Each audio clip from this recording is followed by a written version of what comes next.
ఒకానొక సమయమున ఉల్కాముకుడు అనే పేరు గల ఒక గొప్ప రాజు ఉండేవాడు. ఆ రాజు జితేంద్రియుడు, ఇంద్రియాలను జయించినవాడు, కామ క్రోధ లోభ మోహ వాత్సల్యాలను జయించినవాడు, సత్యవాది, రోజు నిజమే చెప్పేవాడు, ఏ రోజు కూడా అబద్ధం చెప్పేవాడు కాదు. దేవాలయాలకు పోవచ్చు, బ్రాహ్మణులకు విశేష దానాన్ని ఇస్తూ మంచి రాజుగా రాజ్యాన్ని సుపరిపాలన చేస్తున్నాడు ఆ రాజు. అతని రాజు యొక్క భార్య మంచి రూపవతి మరియు మిగుల ఉత్తమరాలు. అంత పుణ్య దంపతులకు కూడా వివాహమై చాలా సంవత్సరాలైనా కూడా సంతాన భాగ్యం లేదంట. ఎందుకయ్యా అంటే ఇందాక చెప్పాను కదా, పూర్వజన్మ కర్మ, సంతానం ఉండదు. కొంతమందికి తర్వాత భార్యాభర్తల మధ్య అన్యోన్యత ఉండదు, ఐశ్వర్యం ఉండదు, సరస్వతీదేవి విద్య ఉండదు అని ఎంత కాన్వెంట్లో చదివినా పెద్ద పెద్ద లక్షల కోసం చదివించినా మనకి విద్య రాదు. ఎందుకు? ఇవన్నీ పూర్వజన్మ యొక్క కర్మ సిద్ధాంతం ప్రకారము పరమేశ్వరుడు మనకి ఏమేమి ఇవ్వాలో ఏమి ఇవ్వకూడదు అని నిర్ణయించుకొని వస్తాడు. కాబట్టి ఈ రాజు ఈ రోజు జన్మలో మంచివాడైనా కూడా ఆయనకు ఎందుకు సంతానం ఇయ్యలే, ఏదో కర్మ ఉంది ఆయనకు. దాంతో ఆయన ఏం చేశాడు, భద్రశీలా నదీ తీరమున సంతానం కోసము సత్యనారాయణ స్వామి వ్రతాన్ని చేస్తున్నాడు ఆ రాజు. చేస్తూ ఉంటే సాధువు అనే పేరు గల ఒక వైశ్యుడు, వైశ్యుడు అంటే ఎవరు? బ్రహ్మాండుడే తెలుసా? ఎవరు ఎవరు వైశ్యుడు అంటే బ్రాహ్మణుడా? హోంటోలో వర్తకుడు, వ్యాపారస్తుడు. వర్తం మనలో చిటిగా పేరు కాబట్టి అర్థం కాలే. కాబట్టి వాళ్ళ వృత్తి ఏంది? వ్యాపారం. ఆ అనంత ధనముతో పడవలో నింపుకొని వ్యాపార నిమిత్తము ఆ మార్గాన పోవచ్చు రాజు ఏందో చేస్తున్నాడని పడవను ఒడ్డునకు చేర్పించి రాజు దగ్గరికి పోయి అడుగుతాడు, రాజా నువ్వు ఇప్పుడు చేస్తున్న వ్రతం ఏమి, విధి విధానంగా నాకు చెప్పు అని అడిగాడు. పోయి ఇది సత్యనారాయణ స్వామి వ్రతం రా, నాకు పెళ్ళై చాలా సంవత్సరాలు అయినా కూడా మాకు బిడ్డలు లేరు, సంతానం లేదు, కాబట్టి సంతానం కోసము ఈ వ్రతాన్ని చేస్తున్నామని ఆ రాజు ఆ వైశ్యునికి వ్యాపారస్తుని చెప్తాడు. దాంతో ఆ వర్తకుడు అంటాడు, అయితే రాజా నాకు కూడా పెళ్ళై చాలా సంవత్సరాలైంది, నాకు కూడా బిడ్డలు లేరు, నేను కూడా ఈ సత్యనారాయణ స్వామి వ్రతం చేయొచ్చా అని ఆ రాజుకు చెప్పి ఆ సత్యనారాయణ స్వామి వ్రతానికి అంతవరకు ఉండి చూచి తీర్థప్రసాదాలు స్వీకరించి వ్యాపారం పూర్తి చేసుకొని ఇంటికి పోయి తన భార్య అయిన లీలావతికి చెప్తాడు. ఏమే ఈ విధంగా ఈరోజు సత్యనారాయణ స్వామి వ్రతాన్ని ఒక రాజు చేస్తున్నాడు, ఆయన సాక్షాత్ మహావిష్ణు యొక్క అవతారం అంట. ఆ వ్రతం చేస్తే కోరిన కోరికలు నెరవేరుతాయంట, సంతాన భాగ్యం కలుగుతుందంట. మనకు సంతానం లేదు కదా, మనం కూడా ఈ వ్రతం చేస్తాము అన్నాడు శెట్టి. కానీ ఎప్పుడన్నాడు? ముందు నాకు సంతానం కలిగితే వ్రతం చేస్తా అన్నాడు శెట్టి కదా. ముందు లెక్కించేనే ఇస్తా అంటారు కదా అన్నట్టు పోతానే. కాబట్టి దేవుని కూడా చెప్పినాడు, ముందు నాకు వ్రతం చేయను, ముందు నేను నాకు సంతానం కలిగించు, నేను వ్రతం చేస్తానన్నాడు. అంటానే వెంటనే ఆ సత్యనారాయణ స్వామి యొక్క సంకల్పం ఆయనకు చేరింది. ఏంటనే అంటే అందుకే మనం ఎప్పుడు కూడా మనసులో ఎప్పుడు కూడా నెగిటివ్ చెడు ఆలోచన చేయకూడదు, మంచిగా నాకు మంచిగా జరుగుతుందని ఆలోచించాలా. సదాస్తూ ఉంటాడు, ఎప్పుడు చెడు ఆలోచిస్తే సదాస్తూ ఉంటాడు భగవంతుడు. అందుకే నెగిటివ్ థింకింగ్, పాజిటివ్ థింకింగ్. అందుకే సంకల్పాలు వికల్పాలతో కూడింది మనసు. అందుకే ఎప్పుడు కూడా వికల్పాలు చేయకూడదు, సంకల్పమే చాలా మంచిగా జరుగుతుందని. అప్పుడు ఏదో ఒక రోజు ప్రకృతి మనకు సహకరిస్తుంది. కాబట్టి ఏం చేశాడు, మంచి సంకల్పం చేశాడు ఆ శెట్టి. చేస్తాను వెంటనే సత్యనారాయణ స్వామికి చేరుకుంది. శీఘ్రమే సుపుత్రికా ప్రాప్తిని దీవించాడు మహానుభావుడు ఆ విష్ణుడు సత్యనారాయణ స్వామి. దాంతో లీలావతి ఒకానొక సమయంలో ధర్మపరాయణ భర్తతో సుఖించి గర్భవతి నవమాసములు మోసి 10వ మాసమున ఒక కుమార్తెకు జన్మనిచ్చింది. ఆ కుమార్తెకు ఎట్లుందంట బాబా, శుక్లపక్ష చంద్రరేఖ వలె ఉందంట. పున్నమి ముందు చంద్రుడు ఎట్లుంటాడమ్మా, నిండు చంద్రుడిగా ఉంటాడు, అట్లా ఉందంట పాప. మామూలుగా సిటీ గారిలో ఎట్లా పుడతారు బ్రహ్మాండుడే కొండగిరిలో, ఇట్లాంటి ఏంది నల్లగా పుడతారు, తెల్లగా బాగా అందంగా పుడతారా? నల్లగా పుడతారు. లక్ష్మీదేవి అడుగుతుందంట, మీకు పుట్టుబడి కావాలా పెట్టుబడి కావాలా అని అడుగుతుంటారు కొండలను. అడిగితే మాకు పుట్టుబడి వద్దు పెట్టుబడి కావాలా అని అడుగుతారంట వాళ్ళు. అందుకే అంత పేదవాడినా పెసలు బంగారు ఉంటుందంట వాళ్ళ దగ్గర. బాపనోళ్ళకి లే, బాపనోళ్ళు బీదోడే. ఎప్పుడు బాపనోళ్ళు ఈరోజు ఇప్పుడు ఏదో అదో ఎంతో సంపాదిస్తున్నారు. బాపనోళ్ళు ఎప్పుడు అప్పుడు ఇంతకుముందు లేదు, ఇప్పుడు కొంచెం సంపాదించుకుంటారు బాపనోళ్ళు. ఎప్పుడు బాపనోళ్ళు ఏం లేదు, ఎప్పటికీ అప్పుడు తెచ్చుకొని సంపాదించుకునే వాళ్ళు బ్రాహ్మణులు. కొన్ని ఎప్పుడు వైశ్యకులే ధనానికి అధిపతులు వాళ్ళు. అదే కాబట్టి ఆ విధంగా ఇప్పుడు మా వాళ్ళు కూడా కాళ్ళు బిల్లు బ్రహ్మాండం సంపాదిస్తారు. ఇప్పుడు మా వాళ్ళు కూడా ఏం చేస్తారు ఇప్పుడు రాయారు మా వాళ్ళు కూడా. కాబట్టి అంత అవసరం లే, మధ్యమంగా చాలు. అందుకే చెప్పు, నీ కాలు సైజు 9 అనుకో, 10 చేస్తే ఏమైతే ఎక్కువైనా కష్టమే, తక్కువైనా కష్టమే. కాబట్టి ఆ విధంగా ఉంటే చాలు. ఇంకా నా కోటు సంపాదించడం అది కాదు మనిషికి ఆశ. ఆ కళావతి ఎలా ఉందంటే శుక్లపక్ష శరీరకు వలె ఉందంటే ఆ పాపకు కళావతి అని పేరు పెట్టారు. అందరినీ పిలిపించి నామకరణం చేశాడు శెట్టి. కళావతి అని పేరు పెట్టారు. ఇంకా భర్త దగ్గర పోయి భార్య అడిగింది, ఏమండి మనకి పెళ్ళి ఎన్ని సంవత్సరాలైనా కూడా సంతానం లేదు కదా, ఆ సత్యనారాయణ స్వామి వ్రతం చేస్తాము నమస్కారం చేసుకుంటూనే సంతాన భాగ్యం కలిగింది, ఇంకా వ్రతం ఎందుకు ఆలస్యం చేస్తున్నావు మృదుమధురముగా అడిగిందంట బ్రహ్మాండే. మల్లేశ్వరం ఎట్టుడుతావు, నీకు ఏదైనా చీరలు కావాలి నగలు కావాలి ఏమన్నా ఎప్పుడన్నా అడిగిందా లేదా? ఏమండి కాఫీ తాగుతామని అడుగుతాను. కానీ అప్పుడు ఆయన ఏమన్నాడు, వ్రతానికి వచ్చిన తొందర ఇప్పుడే ఉంది లేవే, ఒకేసారి అమ్మాయి పెళ్ళి ఎప్పుడు వ్రతం చేస్తాంలే, పెద్దది కానీ వ్రతం చేస్తాంలే అని ఆమె ఊరడించి వ్యాపారానికి పోయినాడు. ఆమెకేమో వ్రతం చేయాలని ఇష్టమే ఆడవాళ్ళకు. ఎందుకమ్మా? ఒక సంతానం లేకపోతే మగవాళ్ళ కన్నా ఆడవాళ్ళకి ఎక్కువ బాధ ఉంటుంది. మీరు గమనించండి.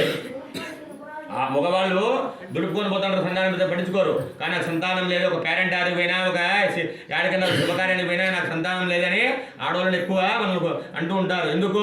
ఒక బిడ్డకు జన్మనివ్వడం అంత గొప్ప వరం పరమేశ్వరుడు ఆడవాళ్ళకి ఇచ్చాడు. నవమాసములు మోసి ఒక బిడ్డకు జన్మనివ్వడంత గొప్ప వరము ఆడవాళ్ళకి ఇచ్చాడు. అందుకే గర్భవతిగా ఉన్న స్త్రీ గర్భగుడిలో ఉన్న దేవతతో సమానము అంట. ఏమన్నా అర్థమైందా? అందుగొప్ప ఎత్ర నార్యంతి పూజ్యంతే రమంతే తత్ర దేవతాహ అన్నారు వేదం. అంటే ఎక్కడైతే ఆడవాళ్ళను గౌరవిస్తారో అక్కడ దేవతలు తిరుగుతారంట. అది మన హిందూ ధర్మం చెప్పింది. ఇప్పుడు ఉందా? మన భారతదేశంలో ఉందా? ఇప్పుడు ఎందుకు పెరిగిపోతుంది? ఇవి వినేవాళ్ళు లేరు. మన సనాతన ధర్మం చెప్తే వినేవాళ్ళు లేరు. అక్కడ తయారవుతున్నారు మన లోకము, యువత అంతా కూడా పిచ్చి పిచ్చి సినిమాలు చూసుకుంటారని. ఆ తర్వాత ఇలాంటి వాళ్ళు ఎవరైనా పూజిస్తారు గొప్పవాడు, వాడు హీరోలు అసలైన వాళ్ళు. మనకు భగవంతుడు హీరో. వాడు ఎవరైనా ఉన్నాడా? ఒక వినాయక చవితి వస్తే, ఒక శివరాత్రి వస్తే శివుడిని గొప్పగా కీర్తించే యువత ఎవరైనా ఇలా తయారవుతుంది యువత. కాబట్టి ఆ విధంగా అందరినీ పిలిచి కళావతి అని నామకరణం పెట్టారు. గర్భవతిగా ఉన్న స్త్రీ గర్భగుడిలో ఉన్న దేవతతో సమానము అంట. కాబట్టి ఆమెకేమో వ్రతం చేయాలని ఇష్టం ఉన్నా కూడా భర్త ఆజ్ఞ లేదు. ఆమె ఇంట్లోకి వెళ్ళిపోయింది, ఈయన వ్యాపారానికి పోయినాడు. ఇట్లే కొన్ని రోజులు గడిచిపోయాయి. అమ్మాయి పెరిగి పెద్దదైంది, పెళ్లిడికి వచ్చేసింది. ఇంకా పెళ్లి చేయాలనుకున్నాడు శెట్టి. ఆస్తిలో కానీ అంతస్తులో కానీ తెలివితేటలో ఉన్న వ్యాపార యోగ్యుడైన ఒక వణిక్పుత్రుడు వైశ్యకుమారుని నిర్ణయించుకొని ఆ వైశ్యుడు తన కుమార్తెనిచ్చి రంగరంగ వైభవంగా వివాహం చేస్తాడు ఆ వైశ్య దంపతులు ఇద్దరు కూడా. కానీ ఆ ఆనంద కోలాహలమున అభాగ్యవశమున వైశ్య దంపతులు పూర్తిగా వ్రతం సంగతి మర్చిపోతారు. మనకి ఎప్పుడు మా భగవంతుడు గుర్తుకొచ్చేది? కష్టాలు మిగతా ఆస్తి కానీ ఐశ్వర్యం మిగతా అన్ని వచ్చినప్పుడు ఉంటామా? కాబట్టి అప్పుడు భగవంతుడు గుర్తుండదు. ఇంకంతా నాదే, నేను సంపాదించినంత నాదే, ఎవరు నాకు అని విర్రబీగుతూ సత్యనారాయణ స్వామి వ్రతాన్ని ఎవరినైనా ఆమె వ్రతం చేయాలని ఇష్టం ఉన్నా కూడా వ్రతం సంగతి మర్చిపోయారు. వివాహం కూడా అయిపోయింది. వివాహం అప్పుడు కూడా పూర్తిగా వ్రతం సంగతి మర్చిపోయినారు. 2 పర్యాలు మర్చిపోయేసరికి సత్యనారాయణ స్వామికి ఆగ్రహం వచ్చేసింది, కోపం వచ్చేసింది. వీరికి వీరి కుటుంబానికి దారుణముగా కఠినముగా దుఃఖముగా కాని శాపం ఇస్తాడు. చాలామంది నాస్తికులు అంటే దేవుని మీద నమ్మకం లేని అడుగుతుంటారు, మీ సత్యనారాయణ స్వామి వ్రతం చేయకుంటే, ఆయనకు పూజించకుంటే ఆయన కష్టాలు పెడతాడా, ఆయన దుఃఖం ఇస్తాడా అని అనుకుంటుంటారు. కానీ భగవంతుడికి మన బిడ్డ తప్పు చేస్తే మన తల్లిదండ్రుల మీద ఏ విధంగా మందలిస్తామో, భగవంతుడు కూడా మన దుర్మార్గ మార్గంలో వెళ్ళినప్పుడు అప్పుడప్పుడు అలా కష్టాలు ఇస్తూ ఉంటాడు. మనకు రాండ్రా మళ్ళా మంచి రూటుకు రాండ్రా అని ప్రయత్నం చేస్తూనే ఉంటాడు. కాబట్టి ఆ విధంగా ఇద్దరికి కూడా కష్టాలు కలిగినాడు. ఇంకేం చేశాడు? ఆగ్రహానికి లోనైనాడు ఇద్దరు కూడా. ఎప్పుడు లేని విధంగా ఈయన మామొక్కడే వ్యాపారానికి పోయేవాడు. ఇప్పుడు అల్లుడు కూడా తోడు తీసుకున్నాడు. ఎక్కడ పోయాడో? రత్నసానుపురము అనే ఒక పట్టణానికి పోయాడు. ఆ పట్టణం ఇప్పుడు ఏదో కాదమ్మా, మన ఆర్థిక రాజధాని బాంబే. ఆ పట్టణాన్ని చంద్రకేతు మహారాజు పరిపాలిస్తూ ఉన్నాడు. ఆ రాజ్యంలో ఎవరు కూడా దొంగతనాలు నేరాలు అనేవి లేకుండా రాజ్యాన్ని సుభిక్షంగా పరిపాలన చేస్తున్నాడు ఆ రాజు. ఎవరైనా దొంగతనం చేసినా కఠినంగా శిక్షలు వేసేవాడు రాజు. కాబట్టి ఆయన భయపడి ఎవరు కూడా దొంగతనాలు చేసేవాడు కాదు. దాంతో ఆ రాజ్యానికి పోయినారు ఈ మామ ఇద్దరు కూడా. ఉదయం అంతా కూడా తిరిగినారు. తిరిగి వ్యాపారం పూర్తి చేసుకొని దండిగా డబ్బులు సంపాదించుకున్నారు. దానితో అతడు చాలా సంతోషించి ఇంక తర్వాత దండిగా డబ్బులు సంపాదించుకునేసరికి సాయంత్రం అయింది, సూర్యాస్తమయం అయిపోయింది. ఇంకా ఎక్కడికి పోయాడో? మనం ఏదైనా కొత్త ప్రదేశానికి ఎక్కడ పడుకుంటామమ్మా? ఏదన్నా ఇప్పుడు లాడ్జ్ కానీ లేదా బతుకు లాడ్జ్ అంటారు. దేవుళ్ళలో సత్తాలు పడుకునేవాడు ఉన్నాడు. ఇప్పుడు నాకేం కర్మ, ఒక 50,000 ఇచ్చి మంచి లాడ్జ్లో పడుకుంటా ఉంటారు. ఇప్పుడు అటు తయారయ్యారు జనాలు.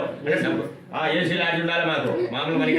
ఇప్పుడు ఏమైనా గుళ్ళల్లో పనుకునేవాళ్ళు ఉన్నారు, పుణ్యమరావు గుడి పనుకోండి అంటే. విధంగా అప్పట్లో ఎన్ని లేవు లాడ్జ్లు. ఒక సత్రాన్ని చేరుకున్నారు, బాగా డబ్బులు సంపాదించుకున్నారు. మామూలు కూడా రాత్రి అయ్యేసరికి ఎప్పుడు లేని విధంగా రాజుగారింటో దొంగలు పడినారంట ఆ రోజు. ఎందుకో?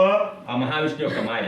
ఇద్దరు దొంగలు పడి నగా నట్రా డబ్బులన్నీ కూడా దొంగిలించుకున్నారు. దొంగిలించి పరిగెత్తుకొని పోయారు. ఎక్కడ పోయారు? రాజభటులు చూస్తూ ఉండగా వీళ్ళు పరిగెత్తారు. రాజభటులు వాళ్ళని వెంబడించేసరికి ఆ డబ్బు నగలు ఎక్కడ పడేశారు? వీళ్ళు మామాలు సేద చేసుకుంటారా అక్కడ పడేసి వీళ్ళు మాయమైపోయినారు.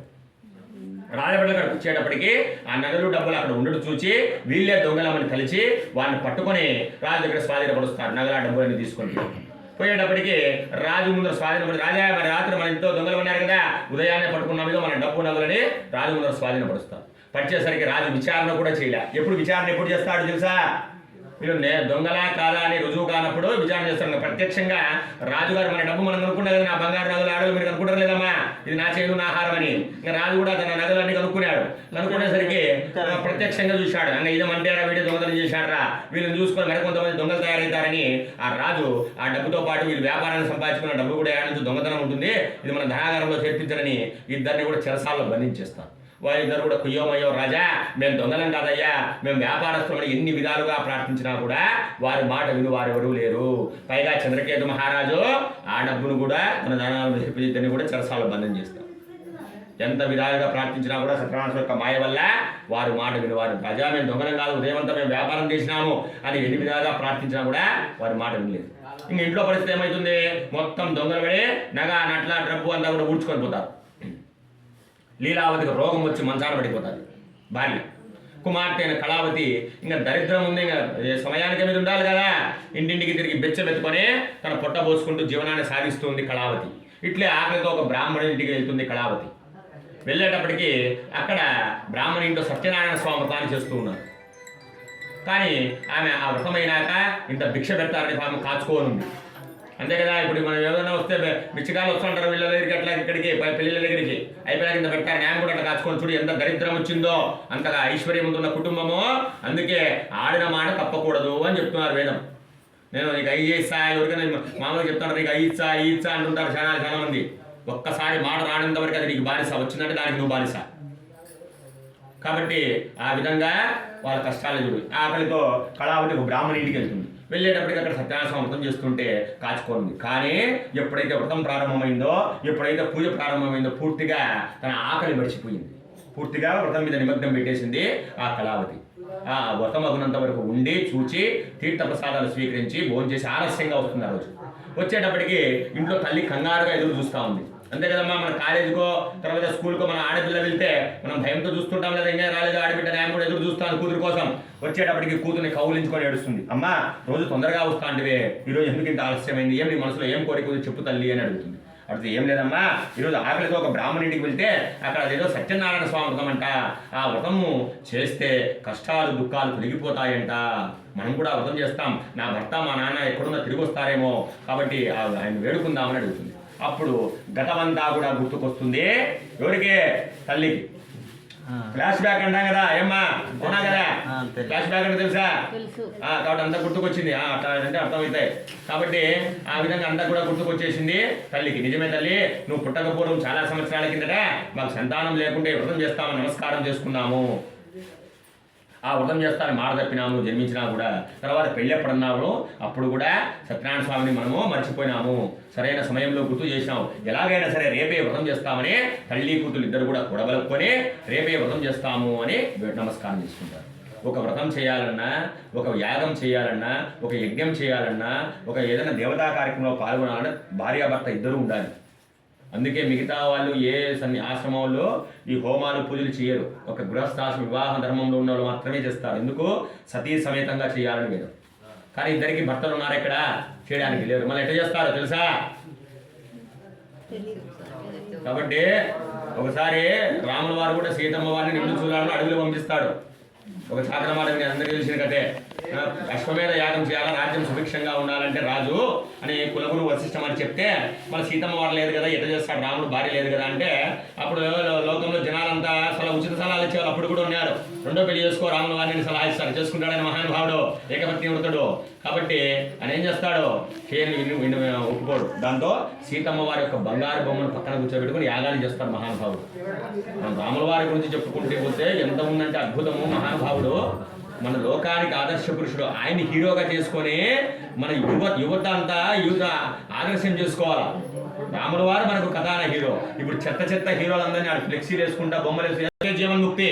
మన ఆదర్శము, మన భగవంతుడి గురించి, మన ధర్మం గురించి ఎప్పుడైతే వింటాడో, అందుకే ఒక దుర్మార్గునికి 100 మంది పోయి ధర్మము ఎప్పుడైతే వినాశనం జరుగుతుందో, అందుకే ఈ వ్రతము గాని సత్సంగత్వే నిస్సంగత్వం నిస్సంగత్వే నిర్మోహత్వం నిర్మోహత్వే నిశ్చలతత్వం నిశ్చలతత్వే జీవం ఇలాంటి మంచి మాటలు వింటూ మంచి ఆచరణ చేస్తూ ఉంటే మనిషి సన్మార్గంలో పోతాడు. అందుకే అక్క ఒక మాట అన్నా కూడా ఈ విధంగా ఆ సత్యనారాయణ స్వామి యొక్క మహత్యము వల్ల ఆ కళావతి ఇద్దరు కూడా అంటే భర్త టవలేసుకొని వ్రతం చేయొచ్చంట, మీదేసుకొని లేనప్పుడు విపత్కర పరిస్థితుల్లో, అంటే ఇప్పుడు కాదు, ఏదైనా భర్త అందుబాటులో లేనప్పుడు. కాబట్టి ఆ విధంగా తల్లి కూతురు ఇద్దరు కూడా కూడబెట్టుకొని ఎలాగైనా సరే రేపే వ్రతం చేస్తాను ఇద్దరు కూడా సంకల్పం చేసుకొని తెల్లవారుతూనే బంధువులు బ్రాహ్మణులు పిలుచుకొని వచ్చి ఉండంతలోనే ఈ సత్యనారాయణ స్వామి వ్రతాన్ని చేస్తారు. తల్లి కూతురు ఇద్దరు కూడా చేసి ఆ సత్యనారాయణ స్వామిని వేడుకుంటూనే సత్యనారాయణ స్వామి సంతుష్టై అదే రోజు రాత్రి చంద్రకేతు మహారాజు కల్లో కనిపించి, రాజా నీ విధుబడిలో కారాగృహమున చెరసాల్లో బంధించున్న